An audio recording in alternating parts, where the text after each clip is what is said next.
Assalamualaikum warahmatullahi wabarakatuh. Apa kabar semuanya? Perkenalkan, nama saya Mutiara. Saya adalah salah satu dosen di Departemen Ilmu Ekonomi dan juga sebagai salah satu tim pengajar dalam mata kuliah Ekonomi Regional dan Perkotaan. Pada hari ini saya akan menjelaskan topik kedua dalam mata kuliah ini yang terkait dengan teori lokasi industri atau teori lokasi perusahaan. Outline-nya untuk kuliah hari ini yang pertama terkait dengan pengantar dari teori klasik dan neoklasik dalam penentuan lokasi. Kemudian model-model lokasinya yang terbagi atas Weber, Moses, serta model monopoli spasial hoteling. Kemudian yang terakhir adalah teori perilaku lokasi perusahaan. Ini adalah studi kasus yang saya ambil dari berita di Kemenperin tahun 2018 bahwa di tahun 2019 akan ada 18 kawasan industri di luar Jawa. Dijelaskan bahwa untuk kawasan industri atau lokasi industri di Jawa itu difokuskan pada industri manufaktur. Kemudian di luar Jawa fokusnya adalah untuk industri-industri yang berbasis pada sumber daya alam dan pengolahan mineral. Kalau kita analisis lebih dalam, sebenarnya yang luar Jawa itu sebenarnya mendekati ke sumber input.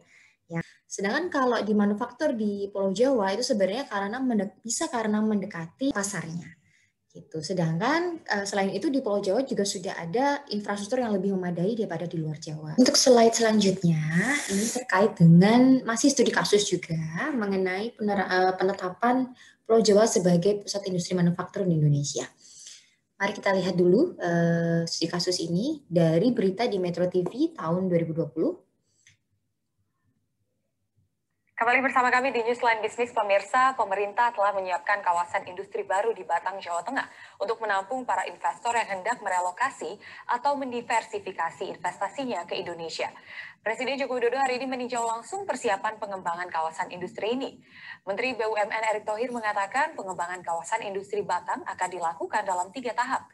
Pada tahap pertama yang segera dibangun seluas 450 hektar dengan infrastruktur pendukung yang dibangun Kementerian PUPR seperti jalan dan air bersih serta listrik oleh PLN. Menurut Erick Thohir, pengembangan kawasan industri baru ini akan menjadikan Pulau Jawa sebagai sentra manufaktur Indonesia dengan 3 tumpuan, yakni kawasan industri Batang di Jawa Tengah, Cikarang di Jawa Barat, dan kawasan industri Gresik di Jawa Timur. Berdasarkan catatan BKPM, saat ini sudah ada 7 perusahaan yang sudah pasti merelokasi investasinya ke Indonesia. 17 perusahaan lainnya sudah menyatakan minat dengan nilai investasi sebesar 37 miliar dolar dan 119 lainnya potensial masuk ke Indonesia dengan total nilai investasi sebesar 41,4 miliar dolar Amerika. Tiongkok keluar 23 memilih di Vietnam, 10 lainnya perginya ke Malaysia, Thailand. Kawasan industri terbatu Batang dimasukkan untuk menjadi Pulau Jawa sebagai sentra manufaktur yang memiliki 3 tumpuan, yaitu tentu yang seperti kita tahu selama ini ada kawasan industri Cikarang di Jawa Barat, kawasan industri Gresik di Jawa Timur, dan tentu yang terpenting bagaimana konsolidasi ketiga kawasan di Jawa Tengah ini menjadi sebuah tempat super hub untuk daripada manufacturing. Nah, jadi teman-teman sudah lihat ya. Jadi memang ada juga selain pusat kawasan industri di luar Jawa, di Jawa juga sedang disiapkan untuk lebih lagi menarik investasi sehingga menjadi pusat kawasan industri manufaktur di Indonesia. Dan untuk pengantar teori klasik dan neoklasik dalam penentuan lokasi, apa sih yang menentukan tingkat dan jenis modal yang diinvestasikan di wilayah tertentu? Juga melalui 3 model klasik dan neoklasik yang akan kita bahas dalam perilaku lokasi industri. Pengantar teori klasik dan neoklasik dalam penentuan lokasi, gitu kan? Output di suatu wilayah sangat bergantung pada inputnya atau pada faktor produksi yang ada dalam wilayah tersebut. Faktor produksi yang bisa digunakan oleh produsen itu diantaranya adalah modal yang nantinya akan mempengaruhi laba tentunya, gitu kan? Tenaga kerja yang nantinya akan dibayarkan upahnya. Kemudian tanah, gitu kan? Atau modal sumber daya alam. Tanah ini bentuknya pembayarannya dalam bentuk sewa biasanya, dan kewirausahaan yang melekat. Biasanya dia built-in pada tenaga kerja. Kemudian teknologi Ini yang nantinya melekat pada modal yang dimiliki oleh produsen atau perusahaan. 3 model neoklasik dan klasik yang akan dibahas adalah model Weber, Moses, dan nanti ada Hotelling. Weber. Jadi yang pertama model Weber adalah model lokasi produksi atau location production model miliknya Weber. Ini sebenarnya berawal di tahun 1885 oleh Leonhard, kemudian disempurnakan lagi oleh Weber pada tahun 1909. Asumsi umum dalam hal ini adalah perusahaannya adalah maksimisasi profit, tenaga kerja dan modal tersedia bebas di mana-mana dengan harga dan kualitasnya yang tidak berubah, gitu, dan juga sama di setiap daerah. Jadi lahan kesuburannya homogen. Lahan kesuburan homogen itu artinya kualitas dan harga input atau faktor produksi di setiap wilayah, di setiap lokasi itu sama. Kemudian di lokasi manakah perusahaan harus mendirikan pabriknya, mendirikan kantornya, supaya bisa memaksimalkan keuntungan. Kita bisa bahas melalui segitiga Weber, segitiga lokasi produksi Weber atau Weber Location Production Triangle. Nah, ini adalah segitiga si Weber. Kalian bisa lihat di situ ada gambar segitiga. Asumsi dasar pada model ini, selain si perusahaan itu maksimisasi profit, perusahaannya dianggap single establishment atau dia perusahaan tunggal. Itu kan berada pada pasar persaingan sempurna dan bersifatnya tentu price taker.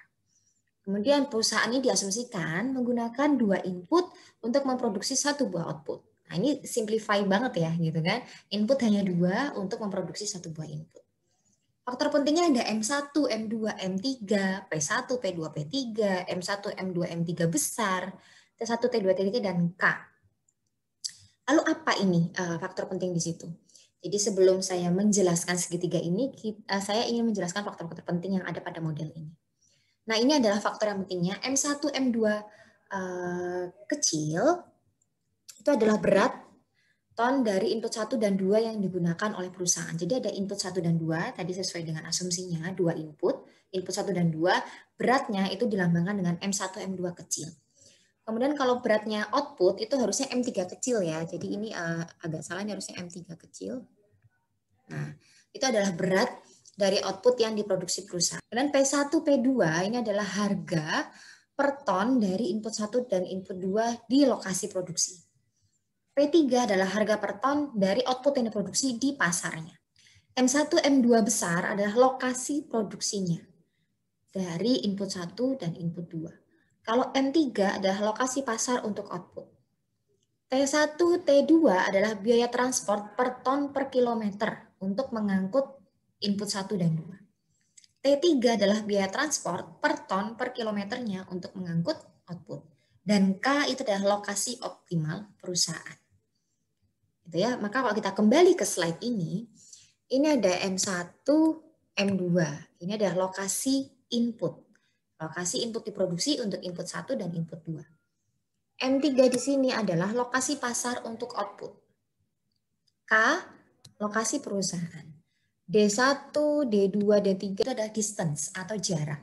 Jarak si perusahaan terhadap input 1 itu D1, jarak perusahaan terhadap input 2 itu D2, jarak perusahaan terhadap input 3 adalah D3. Itu kan? Lalu di mana posisi K yang sebaiknya ada? Nih, ini adalah fungsi produksi yang ada pada Weber Location Production Triangle. Jadi fungsi produksi seperti biasa, M3 itu kan berat dari output ya. Jadi jumlah outputnya M3 adalah fungsi produksi dari input-inputnya, yaitu M1 dan M2. Ada K kecil di sini. K kecil ini adalah berapa banyaknya nanti input digunakan, berapa proporsinya input itu harus digunakan. Nah, kita anggap ini 1, gitu kan koefisiennya. Artinya ya untuk membuat M3 diperlukan penjumlahan gabungan bobot M1 dan M2 sama-sama 1 bobotnya. Kita asumsikan yang cukup simpel di situ. Nah, karena harga input serupa di setiap lokasi, maka pemilihan lokasi itu kan hanya bergantung pada jarak lokasinya. Kan? Harga per unit output P3-nya untuk output di pasar pun dianggap konstan atau tidak berubah, gitu kan? Sehingga yang menjadi dasar utama dalam hal ini, kalau kita sudah asumsikan yang lain itu sama, harganya juga sama, harganya output konstan, maka yang menjadi dasar pertimbangan utama bagi perusahaan untuk memilih lokasi adalah jarak. Jadi gimana caranya supaya biaya ini bisa minimal untuk nanti memaksimalkan keuntungan. Gitu loh. Ini fungsi total cost. Total cost itu adalah fungsi biaya total dalam angkut input, gitu kan, angkut output, total transportnya, total biaya angkut, baik itu biaya angkut input maupun biaya angkut outputnya, gitu ya. Nanti posisi optimal perusahaan K itu adalah posisi yang meminimalkan seluruh biaya transport, baik itu biaya angkut untuk outputnya ke pasar maupun biaya angkut input dari M1, M2 ke lokasi perusahaan. Di mana sih lokasi perusahaan yang paling optimal menurut Weber? Ya lokasi yang meminimalkan biaya transportasi, baik itu biaya transportasi untuk mengangkut input maupun biaya transportasi untuk mengangkut output.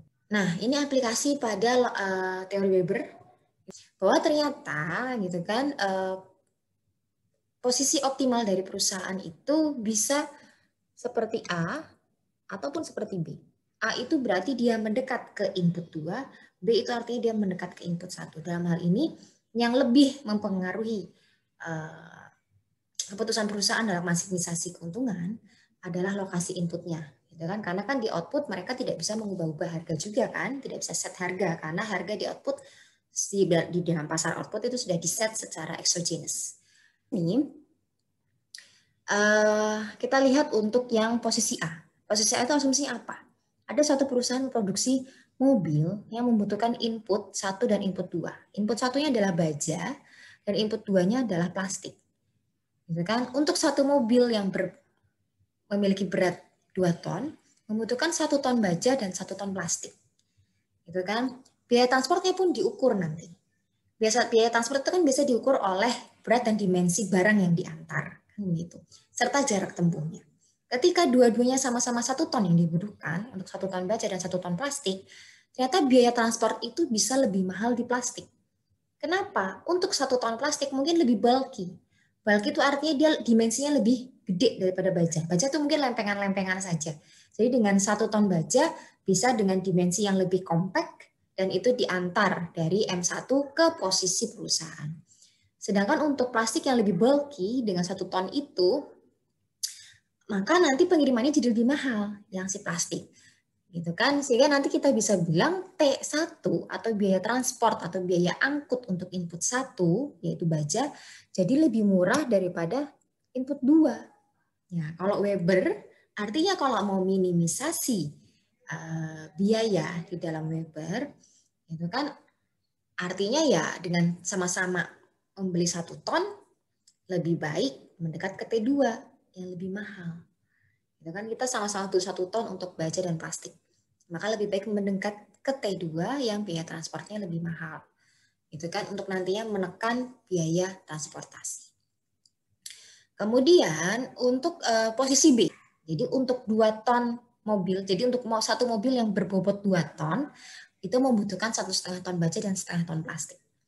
Nah ini kan walaupun plastik itu biaya angkutnya lebih mahal daripada biaya angkut baja, tapi baja yang dibutuhkan itu 3 kali lebih besar daripada plastik yang dibutuhkan.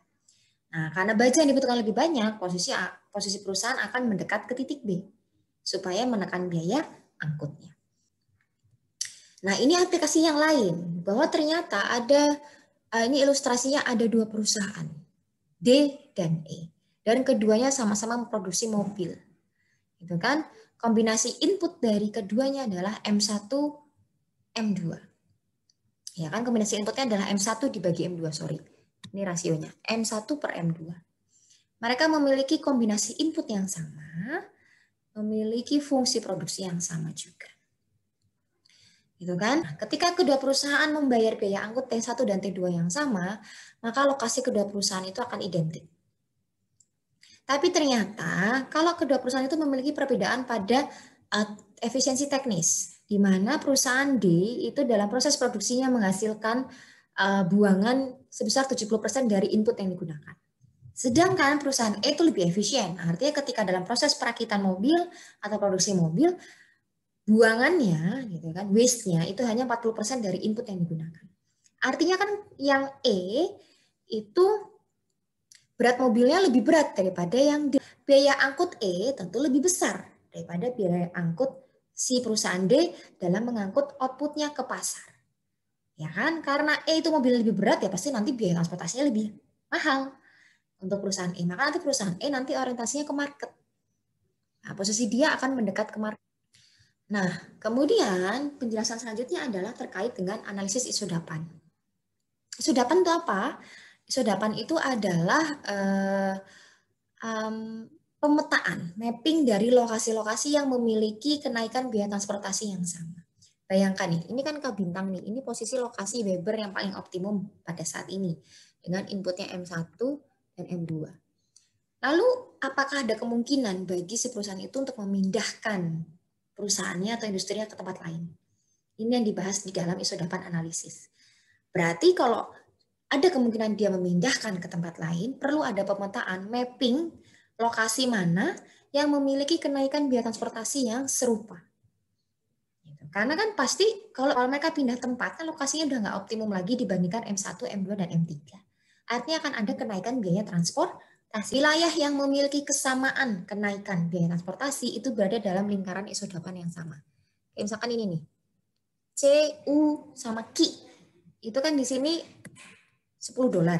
Artinya untuk daerah C, U, E, Q yang di lingkaran pertama itu mereka memiliki kenaikan biaya transportasi yang sama, yaitu $10 kalau si perusahaan pindah ke daerah itu.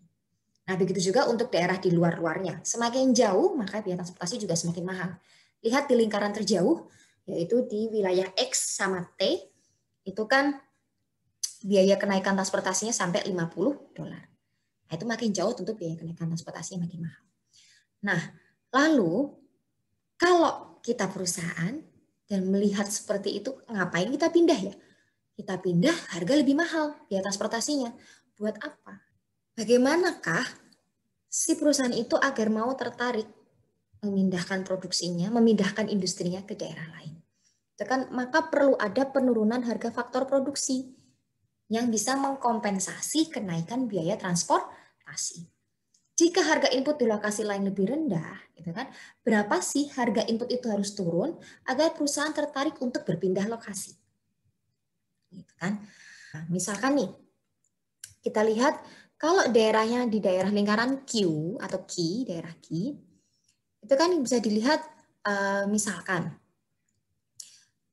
biaya transportnya naik $10. Ternyata harga di sana tenaga kerjanya lebih murah $12. Artinya dia mendapatkan keuntungan dong. Biaya transportasinya naik nih $10. Tapi biaya tenaga kerja harus mereka bayarkan lebih murah $12. Berarti mereka memiliki kelebihan atau benefit sebesar $2. Untuk daerah R, isodapan yang luarnya lagi, daerah R. Biayanya naik $25 biaya transportasi. Tapi tenaga kerjanya ternyata lebih murah hanya $20. Artinya dia rugi $5. Mau pindah ke daerah S, misalkan biaya transportasinya naik $40, tapi setelah dicek ke sana, harga tenaga kerja pun hanya lebih murah $35. Artinya kan dia masih butuh nombok atau butuh biaya lebih banyak $5, gitu kan? Kalau sama X, lingkaran isodapan terluar, gitu kan, biaya transportnya naik $50. Tapi ternyata harga tenaga kerjanya lebih murah $55. Nah, ini kan berarti dia dapat benefit $5. Maka kita bisa bilang R dan S itu adalah inferior location. Sedangkan T adalah superior location, the most profitable location. Nah, ini adalah kurva yang menggambarkan tadi harga input keseimbangan agar si perusahaan itu mau berpindah lokasi. Kalau dia mau pindah ke Q, maka seharusnya tadi kalau kita lihat di Q itu kan isodapan di daerah $10. Biaya transportasinya naik $10. Maka kalau di Q seharusnya harga keseimbangan upahnya itu turun $10. Yang R harusnya turun $25 di sini. Kalau yang S harusnya turun $40 paling tidak, T-nya turun paling tidak $50. Nah, ada equilibrium yang menggambarkan bahwa perusahaan itu merasa indifferent, merasa tidak berbeda antar lokasi. Mau di K bintang, mau di Q, mau di R, mau di S, mau di T, perusahaan itu tidak merasa berbeda. Kenapa? Ya nggak ada perbedaan biaya transport dan biaya input, karena totalnya sama gitu. Walaupun di Q biaya transportnya lebih mahal $10, tapi upahnya turun $10 juga.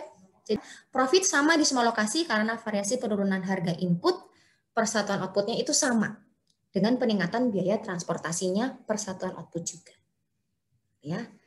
Yang selanjutnya adalah interregional equilibrium wage gradient, sama seperti yang tadi. Yang tadi kita bahas itu adalah yang sebelah kanannya, yang ini sebelah kirinya, artinya di daerah lain, tapi di isodapan yang sama. Jadi kan kalau QRST itu kan tadi di lingkaran yang sebelah kanan, lingkaran kirinya itu adalah XWV sama U.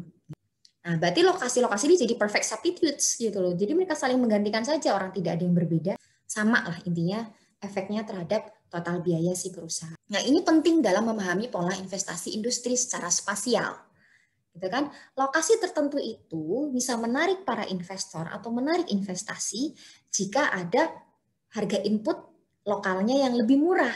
Nah, itu tadi yang tadi kita bahas tuh di awal ketika ada studi kasus mengenai lokasi industri di Jawa dan di luar Jawa. Gitu kan, ada lokasi industri di Batang, Jawa Tengah, gitu kan, yang dipersiapkan oleh pemerintah sebagai kawasan industri baru. Ada hal yang menarik di Jawa Tengah itu menjadi primadona dalam industri manufaktur. Kenapa? Salah satu faktornya adalah upah yang lebih murah dibandingkan daerah lain di Pulau Jawa, terutama di Jawa Barat. Kemudian next, ini adalah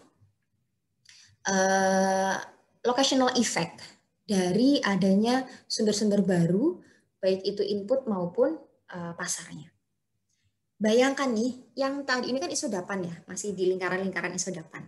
Ketika yang tadinya perusahaan ada di lokasi K, kemudian mereka mau berpindah ke tempat lain karena mungkin memiliki beneficial yang lebih tinggi di tempat lain, gitu kan? Misalkan tadi harga upah lebih rendah, mereka pindahlah ke titik F. Nih, kita lihat titik F di sini. Nah, ketika sudah pindah ke titik F, ternyata perusahaan di titik F menemukan sumber input yang mirip dengan M1. Gitu kan? Dan bisa mensubstitusi M1, yaitu M4.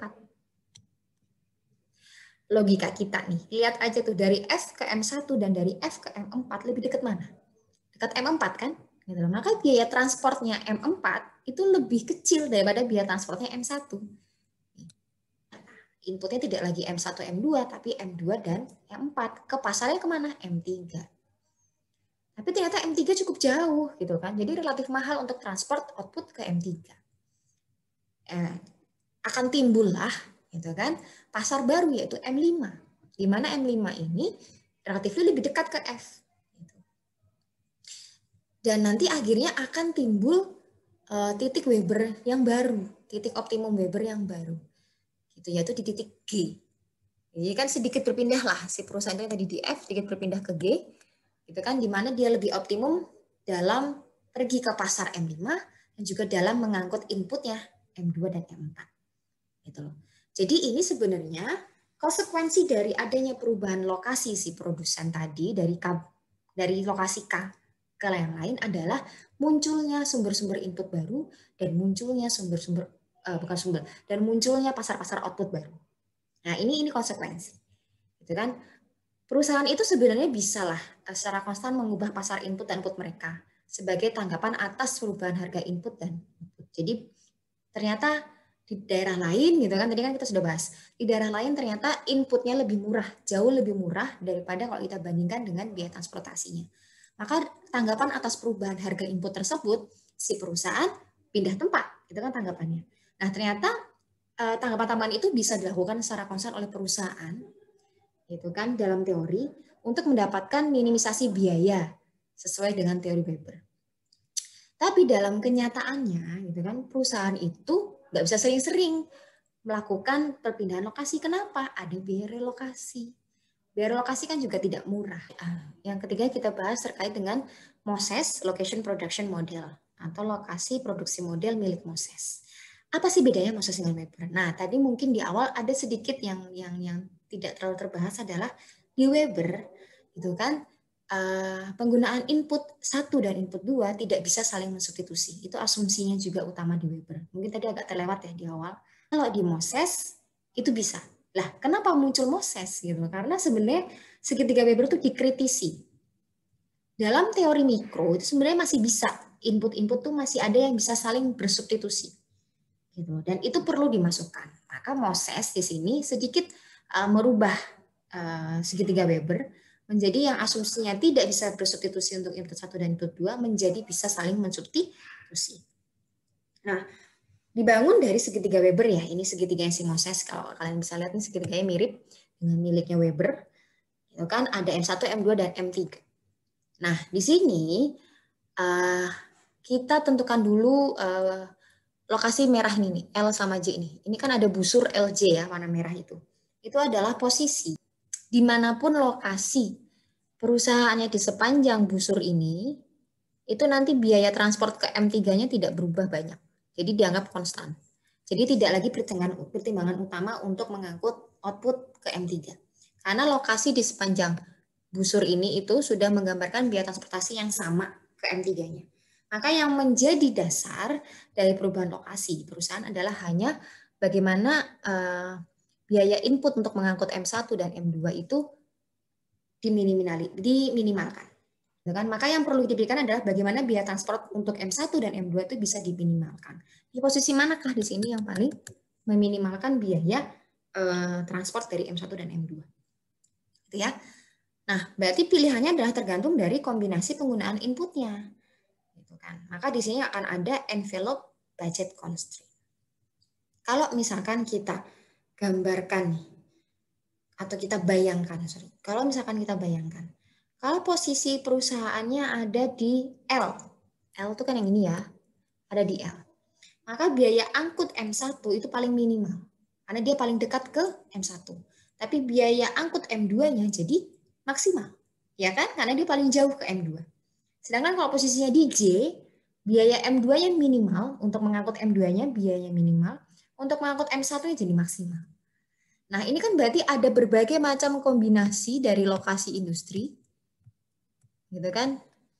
Apakah mendekat ke L, apakah mendekat ke J, ataukah di tengah-tengah, atau misalkan di antara itu kan ada berbagai kemungkinan. Nah, budget constraint yang ada di grafik bawah ini, itu adalah yang menggambarkan kemungkinan dari setiap budget kalau posisinya berubah-ubah dari sepanjang busur L ke J.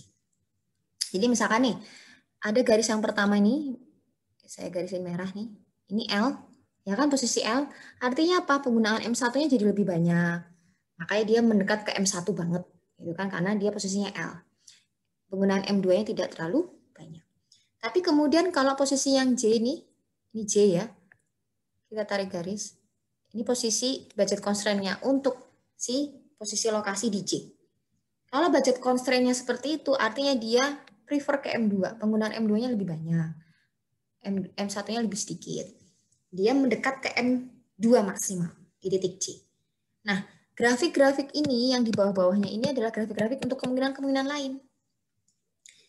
Itu adalah budget constraint. Kalau mereka kita rangkum, kita tutup dengan budget constraint envelope, gitu kan? Envelope itu kan amplop ya, dia menutupi kan amplop. Nah, ini berarti ada kurva amplopnya yang menutupi seluruh budget constraint tersebut, maka terciptalah satu budget constraint saja, yaitu envelope budget constraint. Untuk menentukan lokasi optimalnya ada di mana, maka ia harus disingkungkan dengan isoquant. Nah, kemudian ini perubahan pada titik lokasi optimum perusahaan di dalam teori Moses. Model ini melihat return to scale-nya juga si perusahaan, gitu kan, dan juga adanya substitusi input. Nah, kalau kita bahas dulu si kurva ini yang sebelah kanan, ini yang penjelasannya ada di tulisan warna biru. Pilihan kombinasinya yang pertama adalah di E bintang. Nih, ini adalah persinggungan antara envelope budget constraint sebelum harga berubah, yang ini ya. Sebelum harga berubah, sebelum harga input berubah. Persinggungannya di E bintang dan penggunaannya di M1 dan M2 bintang. M1, M2 bintang. Penggunaan M1, M2 dan lokasinya ada di daerah yang persinggungan tersebut. Gitu kan ya. Kemudian ternyata ada penurunan harga. Gitu kan, relatively biaya angkut M1 jadi lebih murah.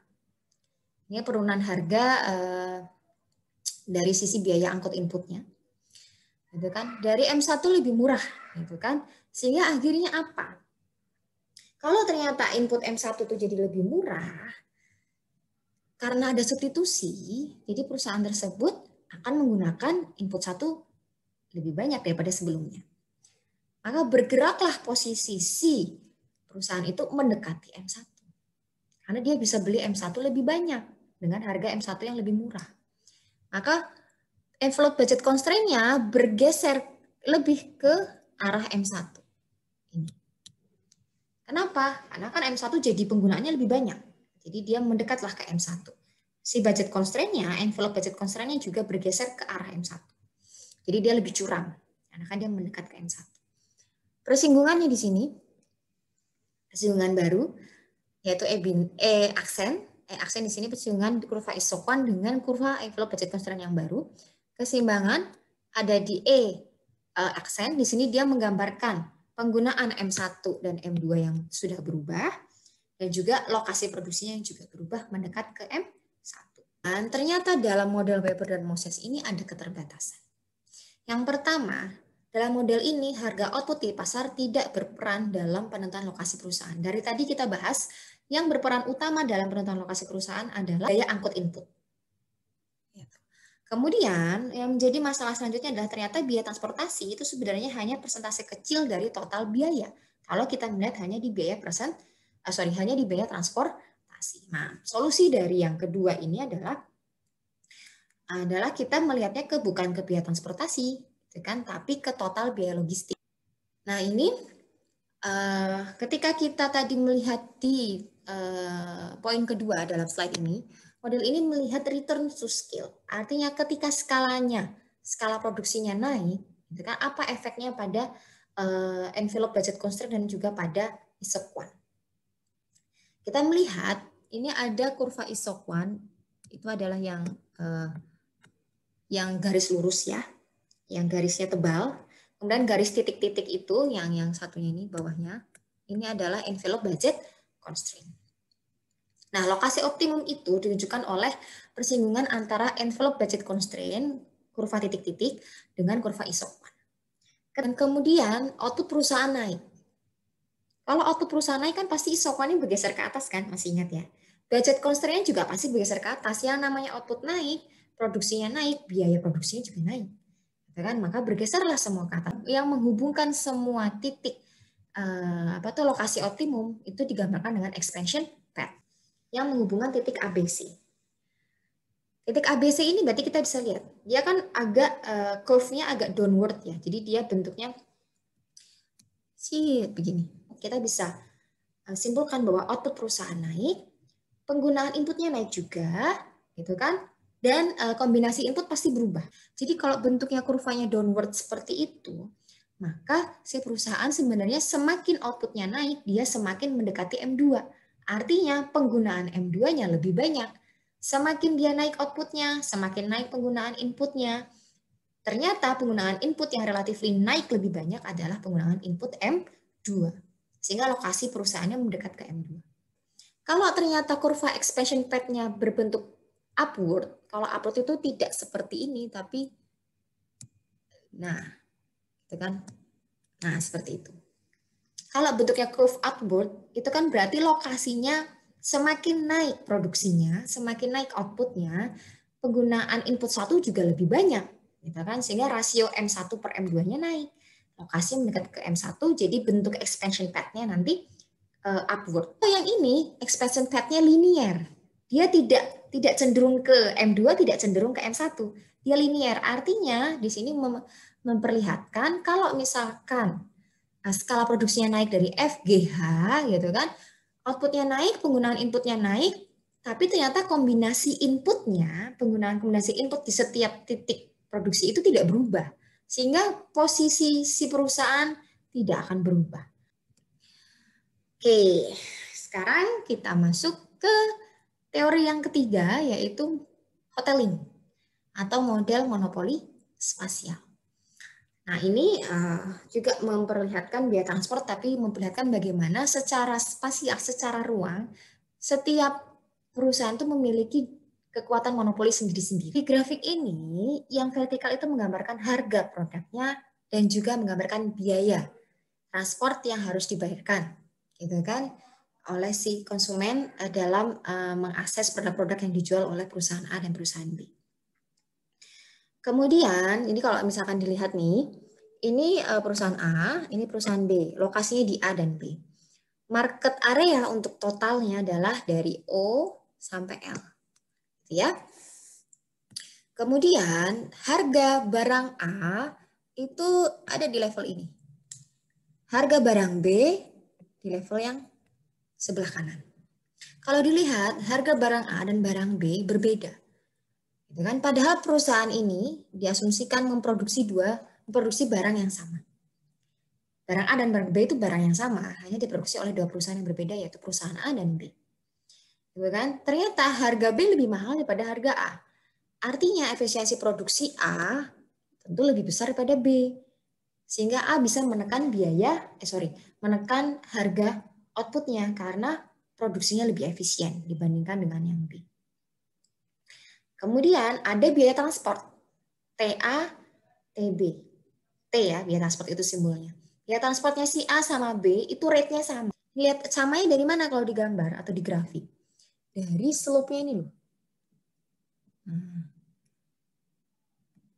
Itu biaya transport untuk daerah-daerah di sebelah kanan dan kirinya A. Lalu B juga memiliki kurva V yang sama, itu juga biaya transportnya yang perlu dibayarkan supaya konsumen mendapatkan produknya si B. Konsumennya berada di mana? Ya berada di sekitaran si B, kanan dan kiri. Nah, kalau kalian lihat, si kurva V itu milik A sama B, kurva V itu maksudnya ini maksud saya. Ini, dan kurva ini, milik A dan B itu memiliki kemiringan yang sama, atau mereka sejajar. Artinya itu rate-nya sama gitu loh antara A dan B. Semakin jauh maka semakin tinggi itu kurvanya. Gitu kan? Artinya biaya transportnya makin mahal, makin jauh gitu kan. Nah, kalau misalkan dilihat di sini market area mereka akan terbagi dua. Terbagi dua berdasarkan titik persilangan dari dua biaya transportasi di dua perusahaan, milik A dan B. Nah, ini adalah garis batasnya. Jadi kalau konsumen ada di sini lokasinya, berapa yang harus dia bayarkan? Total yang harus dia bayarkan adalah segini. Itu adalah penjumlahan antara harga outputnya, ini kan harga output ya. Ini harga output dengan total biaya transport. Nah, semakin jauh dari A, maka dia membayar biaya transport yang lebih mahal. Nanti harga produknya, harga finalnya yang harus dibayarkan oleh konsumen jadi makin mahal. Makin jauh ke daerah sini, kalau dia beli produk A, yang harus dibayarkan adalah sebatas ini. Padahal kalau dia beli produk B, yang sebenarnya produknya sama dengan produk A, itu dia bayarkan lebih murah. Gitu loh. Maka di sini sudah bukan market areanya A lagi. Ya kan konsumen juga harusnya bersikap rasional dong. Dia akan membeli produk. Jadi kalau misalkan dia dihadapi oleh dua produk yang kualitasnya sama, tentu dia akan beli produk yang harganya lebih murah. Itu rasionalitasnya si konsumen. Kalau di produknya A sama B ini sama persis, dan dia lokasinya ada di lokasi C ini saya bilang, dan dia memilih antara A dan B, ya tentu dia akan memilih produk B. Karena dia dapat harganya lebih murah. Kenapa? Biaya transportnya lebih murah. Jadi harga yang harus dibayarkan secara final nanti di akhir lebih murah. Kalau dia beli produk A, biaya transportnya mahal. Jadi nanti biaya yang dikeluarkan untuk mendapatkan produk yang sama jadi lebih mahal. Kan seperti itu. Gitu loh. Makanya setelah si X ini, itu sudah bukan lagi market areanya A. Konsumen itu tidak akan mau membeli produk A karena lebih mahal jatuhnya. Gitu. Konsumen akan lebih memilih untuk membeli produk B. Maka daerah itu adalah daerah marketnya B. Di sini ada luas wilayah monopolinya, monopoli secara spasial. Gitu. Walaupun si B itu harga produksinya lebih mahal, ya kan harga produknya lebih mahal dong si B. Tapi ternyata dia bisa memaintain daerah monopolinya sendiri, daerah market areanya sendiri, walaupun tidak sebesar si A, gitu kan? Kan A kan daerah market areanya OX, si B market areanya XL. Kalau dilihat market areanya si B itu lebih kecil daripada si A. Tapi si B itu bisa memaintain gitu, dia punya daerah monopolinya sendiri. Jadi yang namanya biaya transportasi itu mempengaruhi market area si perusahaan. Gitu kan? Dan secara spasial, satu perusahaan itu sebenarnya memiliki wilayah monopolinya masing-masing. Nah, ini hoteling untuk yang transport rate-nya berbeda. Kalian lihat tuh kemiringan kurva VV-nya ini, kemudian yang di bawah itu kemiringannya berbeda. Itu artinya mereka memiliki tingkat biaya transportasi yang berbeda. Jadi market area itu akan sangat bervariasi tergantung dengan efisiensi produksi perusahaan sehingga harga produknya berbeda-beda. Market area juga akan bervariasi tergantung dari biaya transport yang ada. Pada gambar A gitu kan, A lebih efisien dalam produksi, maka harganya lebih murah. Nih, ini harga produknya A. Lebih murah dibandingkan dengan harga produknya B. Itu kan, tapi biaya transportnya B itu lebih rendah karena dia lebih landai, kemiringan si kurva V-nya itu yang di atas itu yang kayak antena. Itu adalah kurva biaya transportnya. Lebih landai, artinya peningkatan biaya transportasinya lebih rendah. Gitu kan, sehingga dia bisa memiliki daya saing tersendiri. Jadi dia punya kekuatan monopoli sendiri untuk market area-nya. Gitu ya. Market area-nya nanti terbagi gitu kan. Untuk yang market area-nya A itu dari O sampai X, market area B itu dari X sampai L, gitu kan? Pada gambar B, gitu kan, A memiliki market area yang lebih besar daripada B. Kenapa? Yang pertama, produksinya lebih efisien sehingga harganya lebih murah di sini dibandingkan dengan si B yang harganya lebih mahal, gitu kan? Dan biaya transportnya itu, gitu kan, lebih murah juga dibandingkan perusahaan si B, gitu kan? Kalau dilihat dari landainya, itu kan ada satu bagian yang lebih landai di sini, itu yang milik biaya transportnya si A. Jadi semakin rendah harga produk, gitu kan, juga semakin rendah biaya transport, maka market area perusahaan akan semakin besar. Nah, ini yang kelima, kita sampai ke teori yang terakhir mengenai teori perilaku lokasi perusahaan.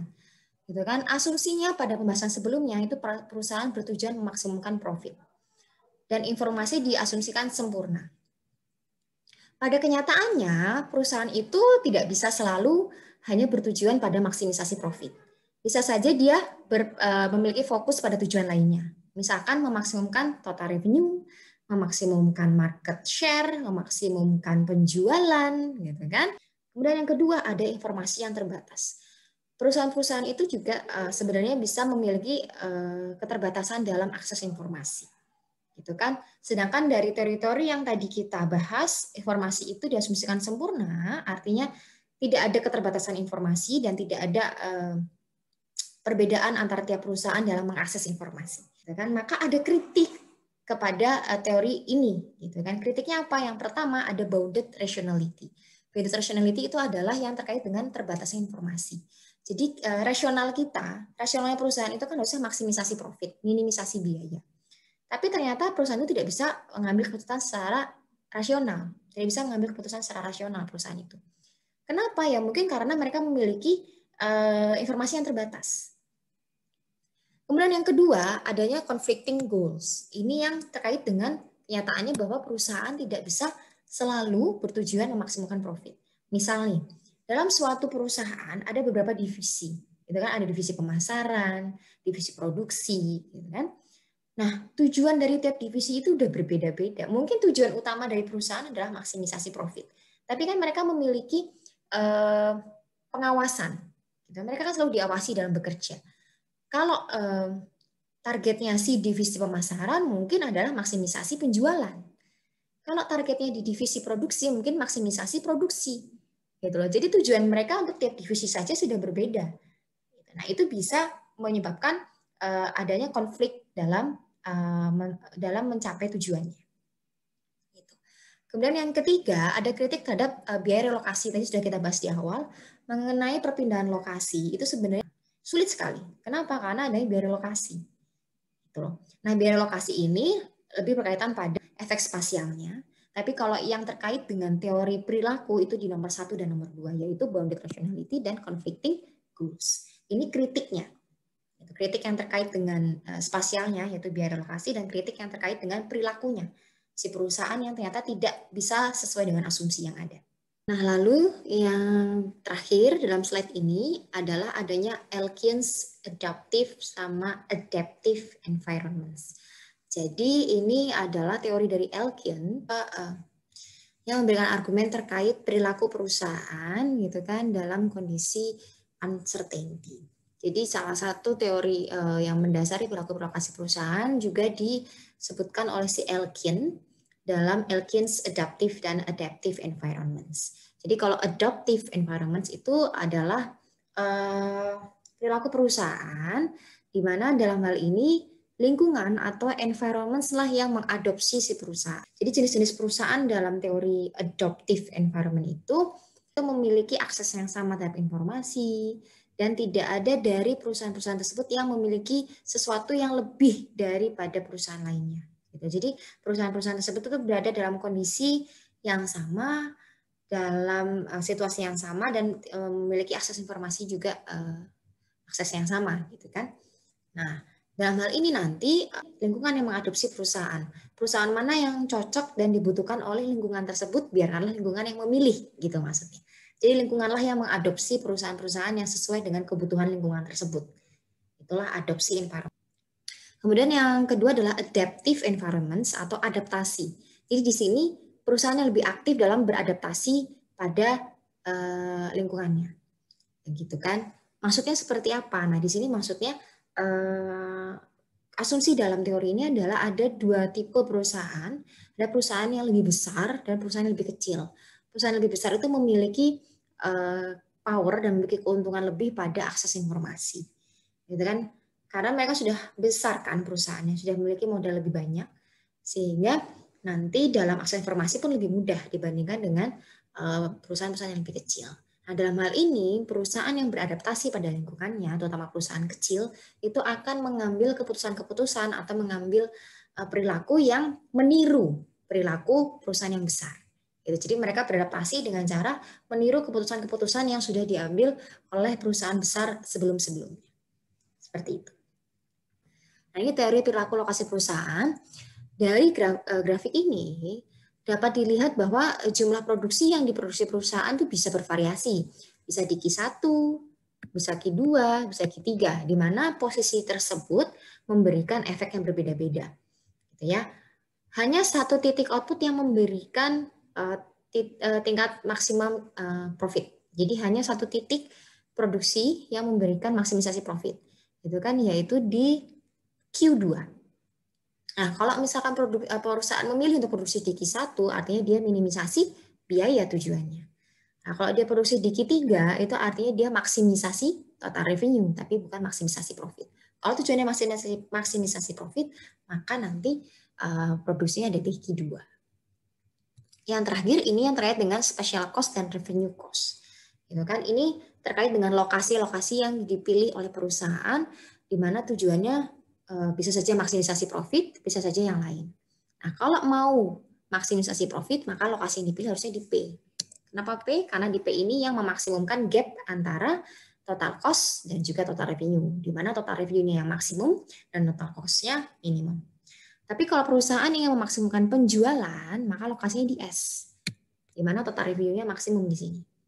Kemudian kalau perusahaan ingin meminimumkan biaya produksi, lokasinya harusnya di C, yang C besar ini ya, bukan C yang kecil, C yang kapital. Di sini total cost-nya minimum. Sudah selesai untuk perkuliahan hari ini. Semoga banyak manfaat yang diambil.